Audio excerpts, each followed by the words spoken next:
So, welcome to episode 18 of the Grindhouse podcast. I am one of your hosts, Edwin Cabrera. Across from me, who are you? I'm Chris Martin.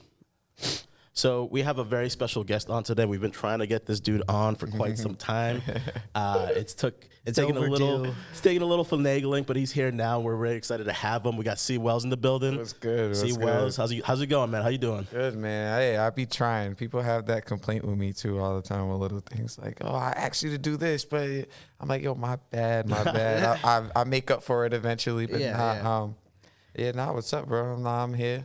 Well, we're doing good. We're just excited to have you, and we know obviously you're a busy person, so there's no ill will, getting you any sooner. We're just excited to have you, definitely, and just hear from you in terms of like your artistry, but also your business acumen, and just like kind of deep dive into like how you do your business, because I'm sure a lot of people, especially the people who are like new to the game as musicians who want to do it as a career, I'm sure you have a lot of wisdom to give. Oh yeah, so, most certainly. Shout out to you also for headlining our show, the Grindhouse Show. Yeah, it was a very dope experience. Thank you. That was a fun night for sure. That was a fun night, and you did amazing. That was fucking great. So thank you so much for coming to that.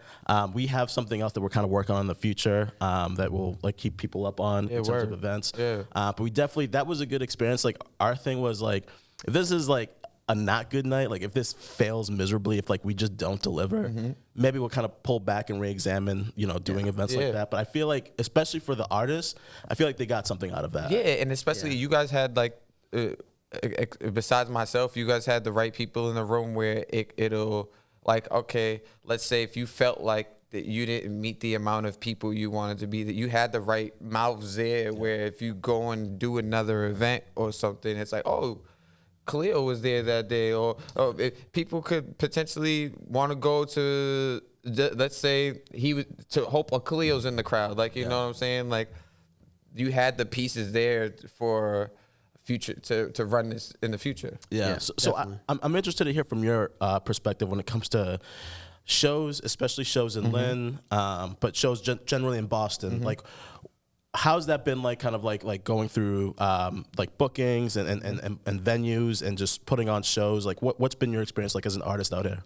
So, of course, you would have to do like in your beginning stages, or even like in when things are going up, like artists, the thing I suggest is that people overlook is finding out who are running these showcases. Like, you know what I'm saying? You got to reach out to the curators of these showcases, make sure that you could build a relationship with them where you're getting on these lineups and you're building your base. Like that's a component that people totally overlook. They think, let me just drop a song, record a song, put it on SoundCloud. Someone's gonna find me. It's like you still gotta know how to use that email. So are you of the mind that just being a studio rapper isn't enough to really kind of sustain a career? Nah, because you kind of, well, at least coming from here, because we're in Lynn right now, we're not in a place where you start rapping and then the person right next to you is like, yo, I'll be your manager, or I have experience in being a manager. I know X, Y, and Z. I could help you get to. That's another component that people overlook. It's like, while I'm writing these raps, who's telling someone I'm writing raps? Yeah, like, who believes in your vision? Right, because like another thing people forget is that, there could be a narrative on your music, but someone has to be pitching that narrative. Like it's just the narrative. Because now if you're only putting out music on the internet, you're allowing people to create the narrative for you. Yeah. Whereas if you're telling people what's actually going on. Yeah. So that's the part that I try. But to further answer your question now, but the showcase stage, like I advise like artists to do showcases. That way you're getting in front of faces that you don't normally see. Now you're subconsciously learning how these shows are getting put together. Now you start to get curious, like, oh, I wanna put my own show together.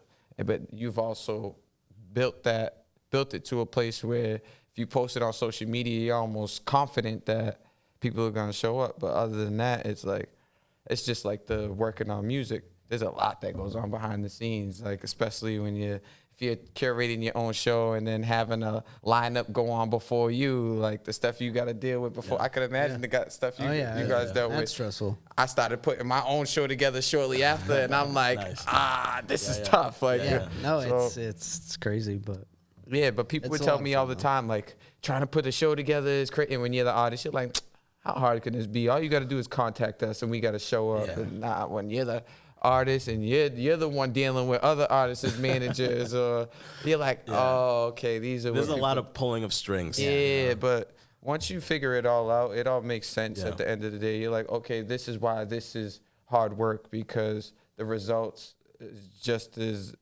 you feel the results just as much as you felt the pain of putting it together. Yeah, and I think, when you see people, the best part of putting on a show is when it's a good show and people are having fun, and you see the energy in the crowd. You're like, I was instrumental in creating that energy. So it just feels good when you throw on a show and people are having a good time.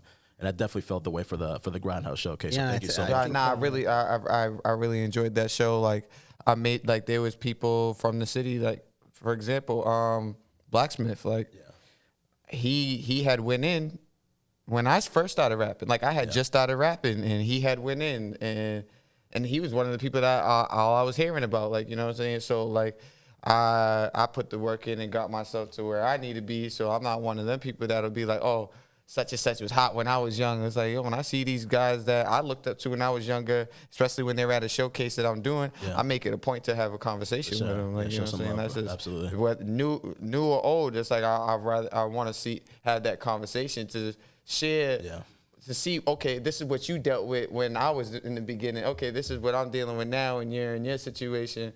Here's where we're similar, or here's how I can help you, or here's how your thought process can help me. That's great. I'm always learning. How much of that goes on when you're collaborating with other artists, especially artists who are older than you? Mm-hmm. How much of that, like, sharing of wisdom happens, and what's been the best advice you've received from other artists? So I have like I have two perfect examples. My first one was about, it was in the summer or in like around like September. I think it was like September, November. I worked with, I don't know if you guys are too familiar with him, but Johnny Nash. Mm-hmm. He's one of the younger, newer artists right here. Me and him actually got in the studio, and from our conversations, we was learning from each other, and it would kind of almost felt like something that was long overdue. Like, okay, you're doing what I'm doing just from another end, like, but I've been doing it longer. You're here, but you're doing what you got to do. What similarities are we dealing with? What problems are we dealing with? What things are we thinking that other people think about us that get to us? Like, you know what I'm saying? Same when I linked with SD Knack when I was telling you about that. Like, that's the other side of the fence. I linked with the younger generation, and then I linked with someone that came before me, and same thing. Like, we're having conversations where, except me and Estes are a little bit more similar because we're getting posted on these big publications, and our things that we're saying to each other is like, yo, they need to get this Lynn thing right. Like, they posting us and they saying, Boston artist SD Knack or Boston artist C Wells. It's like, which is cool. No. But I do think we've evolved as Lynn, the hip hop community. We've evolved to the point where you have to recognize us now. You have to. We're no longer living under the Boston shadow, because you got Brockton they're living in their own shadow. I think Lynn, we're definitely at a point now, and long overdue, where it's like we're our own shit. We're our own. Definitely. What I was gonna get into when I was talking about the showcases stuff, though, we kind of can't look at it as a Brockton's gonna do what they do over here. Boston's gonna do what they do over here. Lynn's gonna do it. It's like, nah. You might have to go dabble in Boston real quick. You might have to go dabble in Brockton real quick to move your career forward. You gotta get outside of here, because that's what I'm seeing. People are driving themselves into the ground, not trying to leave where they're from. I don't gotta go to X, Y, and Z networking event, because most of these events are not here. Like, well, actually, all of them. Like, all these events are in Boston, like being held at these colleges. A majority of them at like Harvard and shit like that. And these places are not in Lynn. You gotta go to them. Like travel to like go to a show. So like, especially when it goes back to me putting a show together, and I want media at my show. If they've never seen me at these events, why do they feel like they got to come to my show? That's one big, because I'm putting my show together with a bunch of people and that don't rap but do the curating events together. And one thing that they emphasize to me is like, yo, Wells, you show your face. Like, that's making it easy for us to have X, Y, and Z come through the door. It's like, I know, because that's what I like to do, is not only make myself easier, my own job easier, but I like making whoever's working with me's job easier as well. It's like, okay, when you go to pitch my name somewhere, you're not gonna have, it's not gonna be like breaking backs. It's gonna be like, okay, yeah, we're familiar with who he is. But yeah, I suggest everyone has to go play in these other cities. If you're not gonna leave Massachusetts, at least put yourself in these other cities. You got to put your stamp around this area, this whole state. But there's pockets, man. There's the Brooklyn, Boston, you got Worcester, you got Lynn, and I feel like it needs to be recognized for what it is. And artists need to collaborate with each other. But the next thing I was gonna say is, like, you got to make it a point. Like, there is a you in these other cities. Like, you might I come across people that if they lived here, I would be other rappers from these cities. Like, they would be guys that I would hang out with. Like, you know what I'm saying? But you only know that if you go outside and have these conversations. Yeah. So real quick, we're gonna rewind it back all the way to the beginning, because we might as well get the blueprint for how this whole shit started. Talk about that. So how did it start for you? When did you start rapping? When did you really start to take it seriously? I love this story. Yeah. Let's hear it. I started rapping about like anywhere from 7 to 9 years old. I know for sure it was anywhere from when Made You Look came out to Get Rich or Die Trying. So anywhere between, like, hip hop just had me around. I'm like, yo, and then I went to this after school program called Greg House, which is, now this is where me and Este's relationship is very, very funny. One of his close friends wrote my first rap. Really? Yes, but I was like 8, 9 years old. But from that first rap, I never let it go. I'm like, yo, no, I know what I want to do. But of course, like, at the time, I had to hide it from my parents and shit, because they weren't gonna, you want to be a rapper? So what's even funny about that? So now, after this, or even before that, my parents, so this starting with me writing and stuff at like 8, 9 years old, I'm in car rides with them, and I'm seeing them sing along the songs word for word. And I'm like, yo, how is that person on the other end of the radio doing that, or know that someone listening to their song is going to do that? These are the questions I'm asking myself off rip. I'm like, yo, I need to figure this out, because whatever they're doing, I want parts in that. So there's that part. Then me writing my Righteous doing my first record or whatever, he hates that I give him credit for it. Like, even like he'll see me put a post that about how far I came on social media, and he'll comment. I'll be like, yo, if it wasn't for you, I probably would. He'll be like, yo, if it wasn't for yourself. I'm like, yo, I give my credit where it's due. I was 9 too. It wasn't like I was like 15 and you wrote my rap.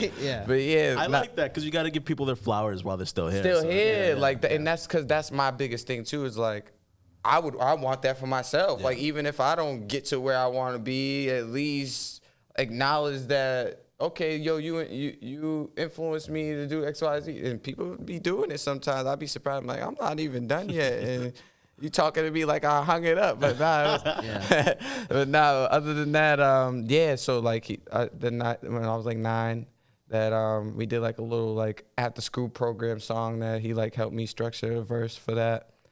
And then, like, time goes on. Like, of course, I'm still writing raps and stuff, but Lynn never had any studios. Like, I didn't know on my off time who to call and be like, I couldn't, like, my freshman year, I met this guy named John Ray who had a studio, Cake and Boy Studio. I couldn't call it John Ray when I was 9 years old I need 6 hours to come record these songs real quick.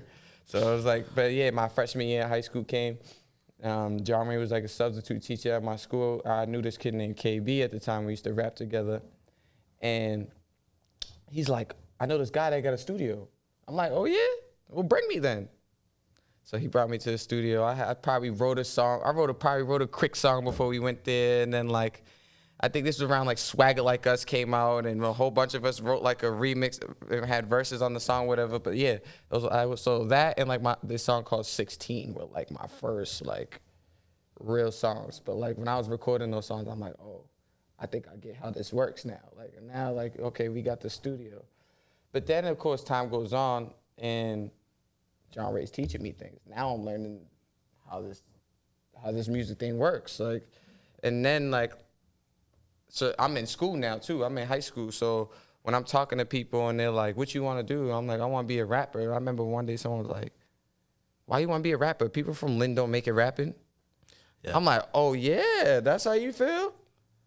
There goes the battery in my back right there. I like that chip on the shoulder kind of like attitude. Yeah, yo, but like, people ask me all the time, like they'll be like, yo, why do you?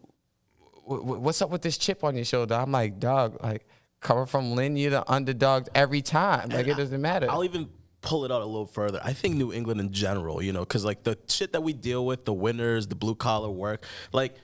The chip on the shoulder is a part of our personality. Yeah. We don't have that West Coast laid back shit. We got the chip on the shoulder personality. Right. So I feel like it fits with the music scene here perfectly and just with the culture in general. So it makes sense. It makes a lot of sense. But it may rub people outside of here the wrong way is what I'm starting to realize. Okay, word. Like, you know what I'm saying? You'd be like, oh, he might be in a bad mood. It's like, nah, the shit don't always go our way out here. You could do something, you'd be like, yo, this is supposed to do this. But the moment you turn away from it, is the moment it all went wrong. You're like, oh, something just had to happen. Word.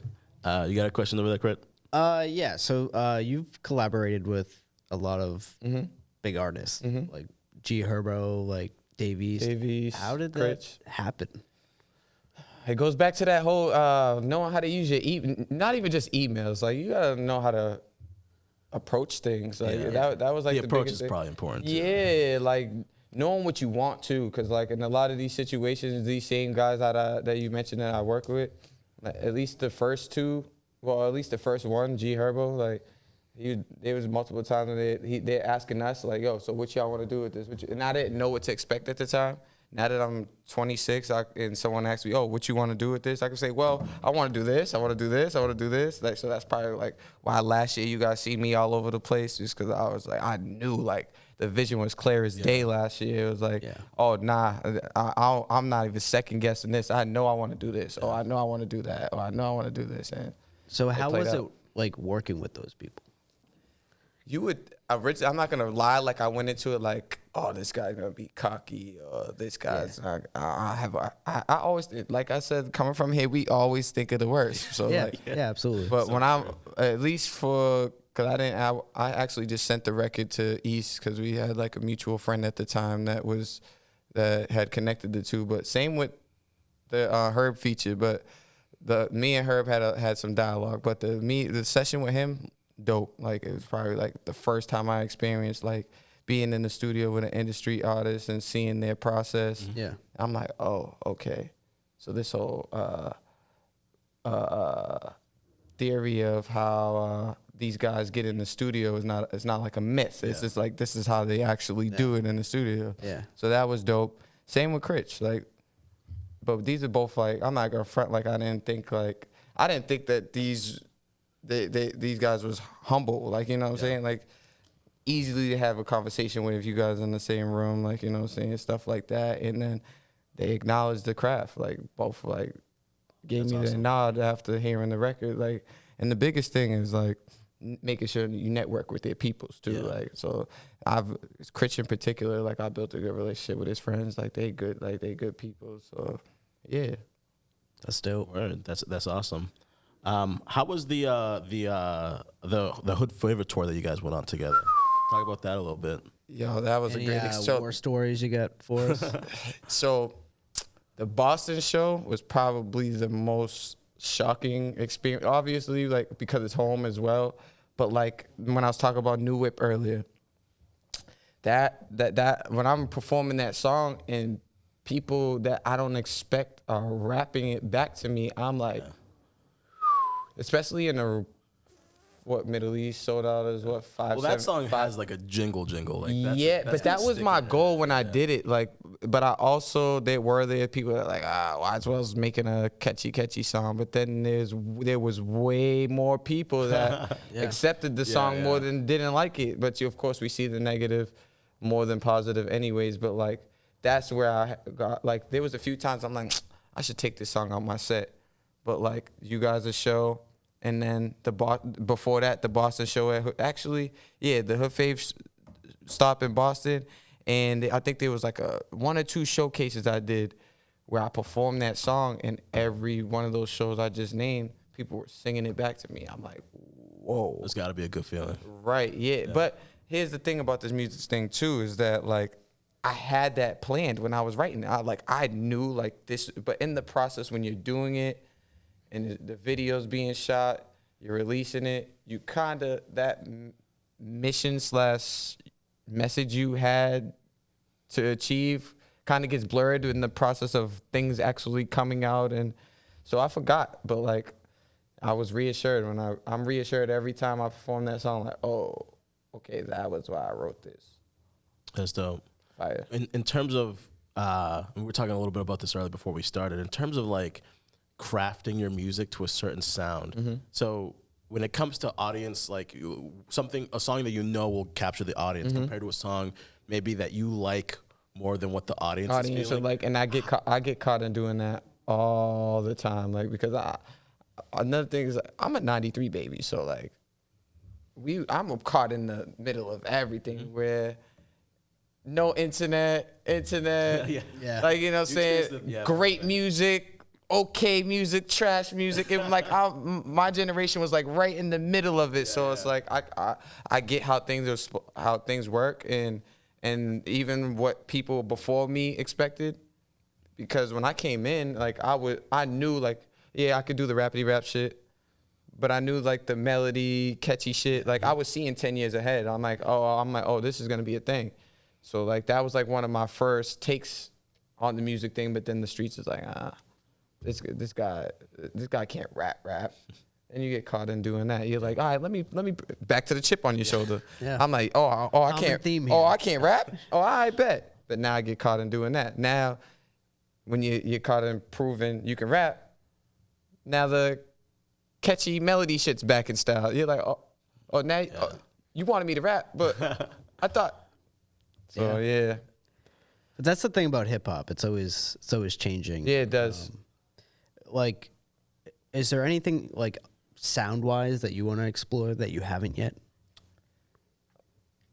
Like I was telling you guys off camera, the dance hall record that I made was definitely something, like, you have to do it. Like, I can't, like, my whole generation loved to party, and there was, in my year 25, because I wrote it last year, is when I finally decided to step out my element and do a dance hall record. But yeah, mostly that, but, like, pretty much everything. But that's kind of why my music is, like, all over the place. I catch people ask me all the time, like, what's your target market? Like, I love your music, but who are you making music for? And I had to sit back and think. I'm like, oh, that's a good question. Like, you know what I'm saying? So it's like, but I kind of try to explain, like, yo, I make music for how I'm feeling. Yeah. Like, so if I'm feeling a Griselda mood, you might get that. You might get that type of. If I can add a C. Wells twist to some Little Yachty type music, I could give you that side of the fence as well. So it's like, I enjoy music. So it's like, I grew out of that whole, like, I don't like today's music. I'm sticking to old man yelling at the cloud. It's like I love both. I learned to okay, there needs to be a bridge for this. I feel like, and because I was guilty of that also, and I feel like what proved me wrong over time, especially with the new music started coming out of Atlanta mostly, like maybe like 5 years or so back, was like, I think my reaction was for the first wave that hit, and it was so new to my ears, and also it wasn't maybe like as, I don't know, maybe it wasn't as good as the follow-ups, but it just hit me different, and I wasn't able to see it. So I was like, what the fuck is this shit? Like, you guys are, like, this is music, but it's not. It's also, good it's so different that you have to, like, kind of adjust to that. Exactly. sound. And so after a while of listening to it and, like, taking it and then hearing the best of the best, not just, like, the shit that the radio's getting. Radio's feeding you? Yeah. So after that, I was like, you know what? I jumped the gun on that. Like, I feel like I'm an old man right now. And then, you know, now, of course, I give everybody a chance, you know. You know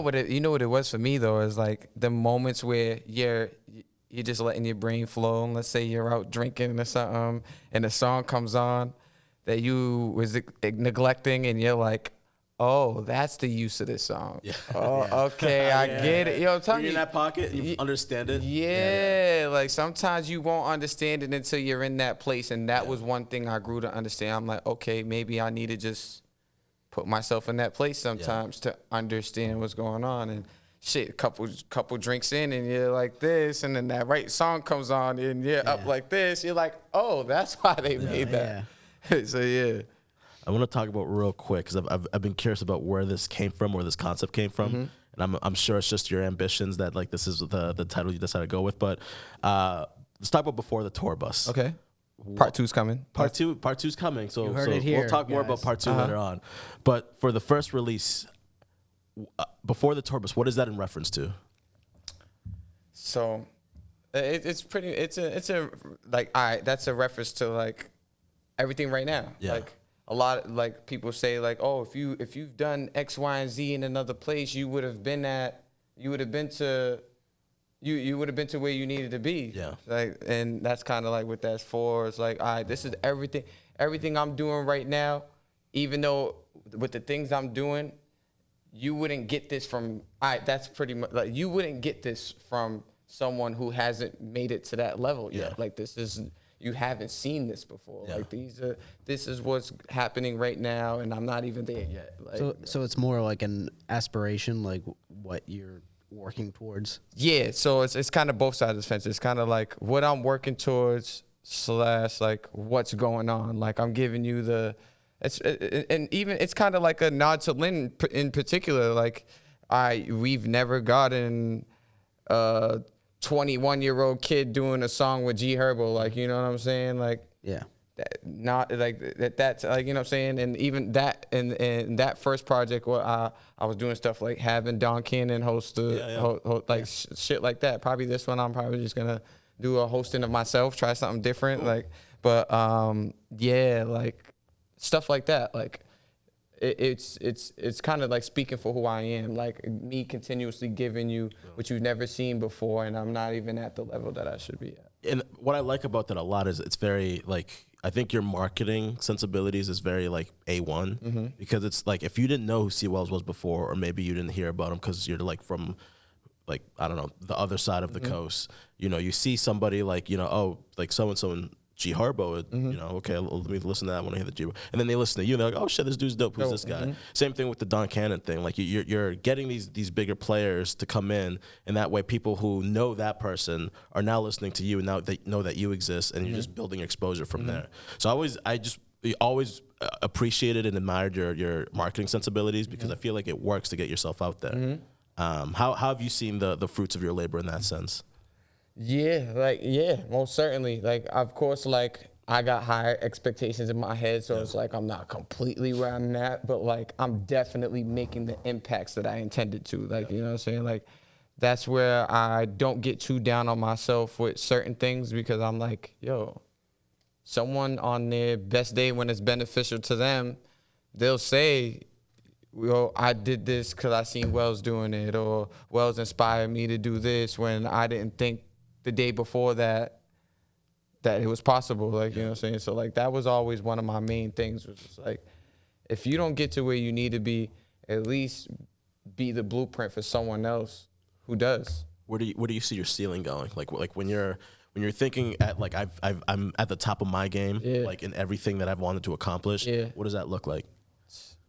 Me dabbling in other things like fashion, movies. Like I want, like, and that's making beats, recording myself.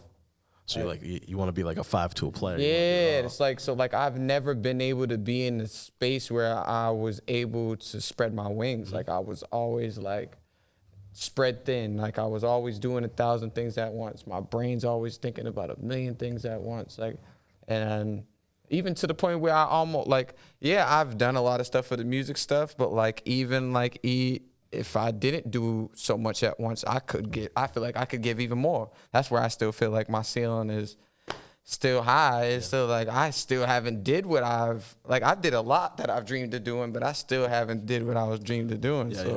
And plus there's a new agenda every day. I wake up every day like, oh damn, I thought I just did everything. And now there's a whole new list. Like, so yeah. Cool. Real quick, and then I'll let you ask a question. Real quick though, let's talk about the show that you got planning, that you got going on. Talk a little bit about that. And what can we expect from that, and when is it? So where I'm from, show is my first headline that I put together. at the Sonya in Middle East is going to be a very dope show. I'm bringing along people like Johnny Nash, Plaid Finesse, Don Deasy. Definitely some talent that helped us help mass move forward in general, like, you know, because there's plenty of us out here. So I had to really hone in on like the new generation that's also taking things to the next level. So besides from guys being new, it's the show's called Where I'm From. Like, so it all tracks back to like I had to come with a show, my first headline, and represent my first thoughts of doing this in the first place. So it's all coming back full circle. Like, and that's another thing that's dope too, is that keeps me going, is that like I'm continuously like, oh shit, you just did that, Wells. Like, you know what I'm saying? But I try not to get caught in that. But I love when I do at least think like that, because a lot of things that was going on last year, I couldn't enjoy it.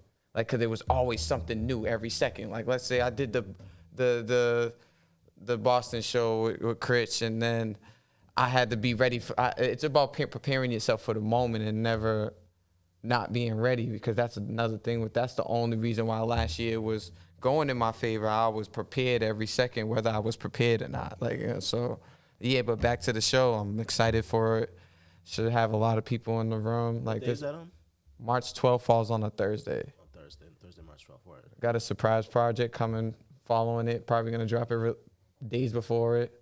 Oh, what? Which is why I'm in a tough position finalizing it, but it's done. It's just I done recorded some new songs. I'm like, this could be an outro. I'm like, I was waiting for this feature, but nah, let me just add the second verse in there. So, what are you most excited about in that project?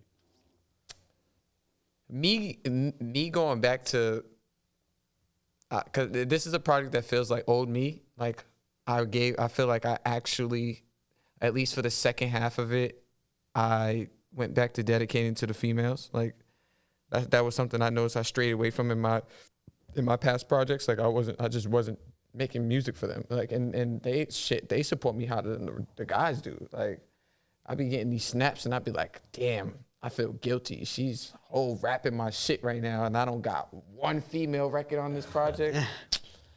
You gotta pick it up, Wells. But nah, I really like found it in me to do it this time, like, and I'm like excited because I'm like, yo, I've been waiting to do this. I don't sound too much like I got a chip on my shoulder. Maybe the first 2 or 3 records, it's like, all right. And the outro is so dope. Like John Glass did the production for what I'm using for the outro. That's awesome. It's probably one of my favorite records I wrote all year so far. But yeah, so like, yeah, I got a project and that show coming. So we got around the same time, dropping around the same time. All the same so time. It's gonna be a type of week. I'm spread thin. Yeah. But once that week's over, I'll probably be a relief. Even though shit won't be, I'll be all over the place still after you think that. about the next thing. Yeah, exactly. So a shitload of music. So I'm trying to drop all year. Word. So this is something that me and Edwin were really curious about. So from the jump, you mentioned arguing with Benzino and him calling you trash. That happened? Yeah, that shit happened. Is there like a backstory behind that? All right, so Young C. Wells, I was on Twitter one day, and what the fuck did I do? I think I was like thinking about a story my mom had told me about my aunt like dating him or some shit like that. And my knucklehead ass went on social media. I didn't even tag him though. That's what would make this whole thing crazy. Oh, really? Yeah, I didn't even tag him. I was just rambling on Twitter. I'm like, the fact that my aunt dated Benzino, and I put the trash emoji.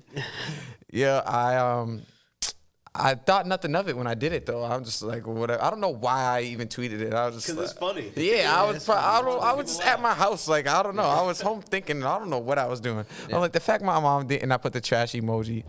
I get bing bing. I check my notifications. He's in my inbox talking. He's in the thread talking crazy. I'm like, yo, what the fuck is he doing? Twitter searching his name. I guess, I don't even want to talk shit because I want Benzino to roll up in this. Yeah, same. Looking for me and Kuda. Yeah. We don't need that in our lives. He looks like he don't fuck around. No. Like, especially if he's going to take some Twitter talk, like, in exactly. the inbox. Yeah.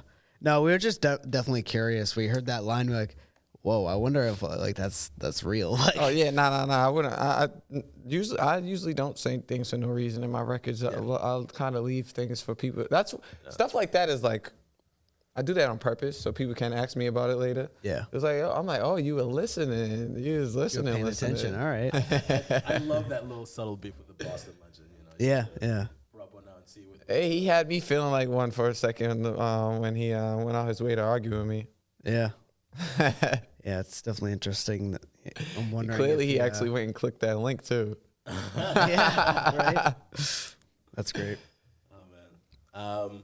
So bringing it back to Lynn, because you're very embedded in the music scene. So we would just want to hear from your perspective, and I guess from the field, since you're out here making music, collaborating constantly with hip hop artists and Lynn. What's happening now? Like what we need? What should we keep our eye out for?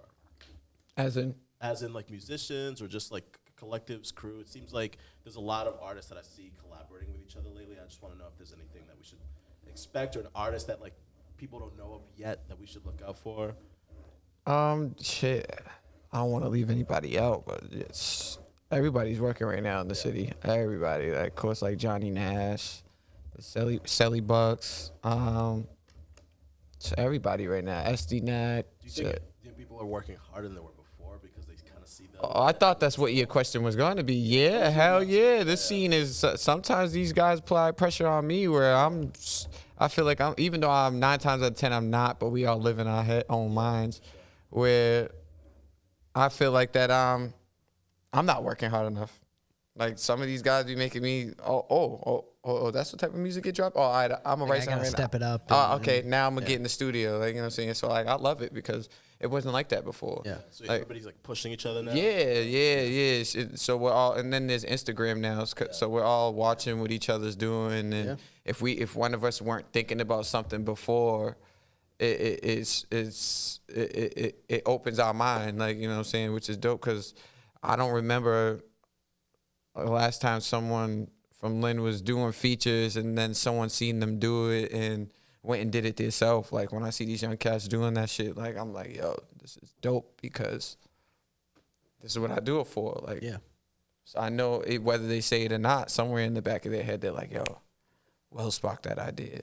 So, which is dope because like I said, if I don't get to where I need to be, all I needed to do was make my impact on whoever it was, whether someone was from here or not from here. So, do you have any advice for artists that are coming up? Rely on nobody. Yeah. Rely on nobody. Make sure you know what you want for yourself and make sure that vision is clear as day, because you don't want no one being able to dictate your situation. You don't want no one telling you who you should be as an artist. Like the biggest thing is knowing your target market and what you're doing this for. Yeah. And that'll take you a long way because people will know your identity. You're selling it to them. Like, you know what I'm saying? Whereas they're not questioning it. Like whether people know what I make music for, they know I bust my ass. So they could not like the music, but they're gonna tell me like, yo, Wells, no matter what, you did not let people make you stop. You still did what you had to do, and that's the biggest thing. Like you could be as talented as you want to be, but if you don't got that in you, then you're losing. And that was one thing that I was like, that I had to find out the hard way. It probably took me until my 7th, 8th year rapping that I was like, yo, you need to figure this out. But yeah, that's the biggest thing. Like knowing who you are with this, knowing your identity. Do you, looking forward to 2020 and in the future, what is your plans regarding one location? Do you plan on staying in Lynn, or do you plan on, let's say, I think that's a perfect question. Okay. I'm fighting with myself with that right now. Like, so like, what do I think is realistic? Do I think I'll leave? Probably not. But what I know I have to do is consistently travel. Like I was like, all right, Wells, if you're not it goes back to me telling people like, okay, if you're not gonna leave Lynn, make sure you're going to Boston Revere or wherever the fuck you need to go to network or do your business. Same for me with that. Okay, Wells, if you don't know when you're going to leave, or because I play with the idea all the time, but if you don't know when you're going to leave or if you're not going to, you need to make sure you're putting yourself in these other places. Like all last year, if it wasn't Atlanta, it was New York for me. Like, you know what I'm saying? So but I need to get on that 6-hour flight. Like, you know what I'm saying? To Cali more often. So like, that's like my biggest goal right now. I do appreciate you, and I'll compliment you on this. I feel like you are, in terms of hip hop artists that come from this specific region, Lynn, you are probably the one that reps the city the hardest. I would say that was like the biggest thing. Like, if people are gonna tell me, or if people are gonna have this expectation that nobody from Lynn is gonna make it rapping, at least let me. How should I say? Let me at least show that I'm gonna do it for us. If it's not for me, like, you know what I'm saying? Because once the moments people feel like it's for me, they're like, this guy's. But the moment I could, this is. That's where this thing keeps going. Like, it's been bigger than me since day one. Like, it's never, ever, ever, ever, ever, ever, ever for 1 second been for me. And some people say that might be some of my fault. I mean, some of my downfall, but it's still big at the same time. I feel like my biggest wins come from it not being for me. Like you know what I'm saying? So like, the moment I start thinking about Lynn that's when I start getting pushed even further. So it's like, it was nothing for me to think of making a record like where I'm from. Like, you know what I'm saying? Like, I'm at the crib. Like, I know I've did my city. I know I did Let's Call It Lynn. I know I did 187-781. But like, I didn't feel like I really had that Lynn record. And like, where I'm from did it for me. And I feel like that song, even I agree, whether people didn't deny it still to this day, I think that is a song that made people also realize, whether they like me or not, that, okay, this shit is bigger than him. Yeah. Where I'm From is a dope record. I really love that shit amazes me. Slightly disappointed you didn't perform it at the show. I was like, I can't wait. Yeah, that's when my I got the favorite track record list, it's like, damn it, it's not my on favorite there. song. So what I'm making sure to do, because I think I was on myself about that too, is I'm doing it at my show. Word. Hell yeah. All right, word. So we'll definitely have to check that out. Thursday, March 12th. Check out C. Wells. He's putting on his own show. He's headlining and he's performing Where I'm From. Check out that video. It's called Where I'm From, and I will be performing Where I'm From. Yeah. Last thing real quick, just to talk about a little bit of your business mind a little bit in terms of your aspirations also, because you mentioned you wanted to do different things after, the initial rap things, other ventures. have you ever considered a collective or a record label or something like that for your squad? That's another thing. Like, I want to be a boss. So like, I kind of been like I was attempting doing it early. Yeah. And I'm like, okay, well, what you need to really do is focus on your product. Yeah. And how you're going to sell it. Yeah. So once you've gotten people to believe in that, and you've believed in your product and how you sold it, you can go and sell other things, which is why I love selling merch for myself too. So it's like, it gives me that, okay, no matter how good the product is, because I know people love split hoodies, like, you know what I'm saying, or I know people love sweatsuits, you still have to have your creative way of marketing it to get people to buy it. So that's what I'm learning right now, in particular with myself too. Like, okay, well, this is what you did to get people to buy more sweatsuits and shit. Okay, what if you applied this to your music? So now when I'm doing it for myself, it's teaching me how I can do it for other people. Yeah. And crazy to say, like, when I'm thinking of like creative marketing for myself versus me thinking of it for somebody else, it's kind of crazy that like I can come up with something crazy for someone else, and then when it comes to my, it's like, what am I trying to do? Like, you know what I'm saying? But I think you're selling yourself short, because I feel like I've seen a lot of your moves. It's like, okay, that's dope that he's doing it. I'm not sure if it's him or the team, or like, I'm not really sure how. Yeah, most certainly me. Most certainly. Oh, you? All right, cool. And that's what I mean. Like, I feel like some of the wisdom that you like have yourself, that you'd go out and do yourself, because I feel like you push your own career into even like places where people are sometimes are uncomfortable. Like, there's a good number of people that are uncomfortable, like performing, for example, like going, like just throwing a show, going to a show. You do that, touring, you do that.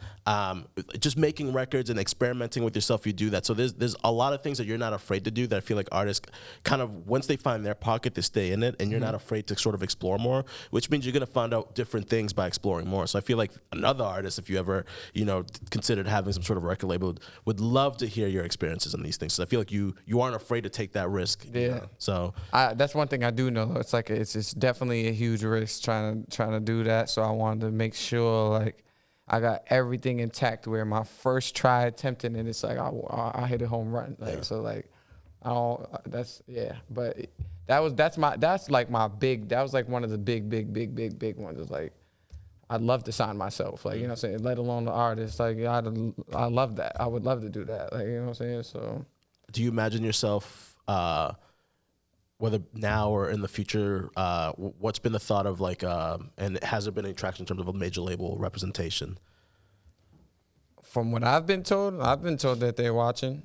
They're just waiting to see what I'm doing. Word. Like, you know what I'm saying? And I believe it. I wouldn't doubt it for a second, especially with the interactions that I've had. But yeah, from marketers that I've had, yeah, that they're watching. I've gotten names in particular. But let's see what happens. We'll see. I gotta keep pushing this year. 2020 is a full year. We're only in February, so we'll see what else you got up your sleeve. This year been tough, but yeah, it's just about getting the music to the people. Word, man. Well, we're gonna wind this down. So thank you so much for coming. No problem. In terms of things that you want to advertise, pitch, promote, so on and so forth, we'll give you the platform now to run it back for all those things that you're doing. First things first, follow my Instagram at LiveFamousWells, Twitter LiveFamousWells, and guess the fuck what? I got a show and a project coming. You gotta make sure you're looking out for that, and you won't be disappointed. Grindhouse, thank y'all for having me for this and the show. I appreciate it from both of you. Absolutely. So thank you guys for coming and watching this this episode with C. Wells. If you enjoyed it, like, comment, subscribe. We'll keep coming at you soon with more interviews and more content coming soon. But yes, like, comment, subscribe. If you want some free merch and you've done all three, hit us up and we'll hook you up with some free merch. Cool. Word. Well, thank you guys. Peace.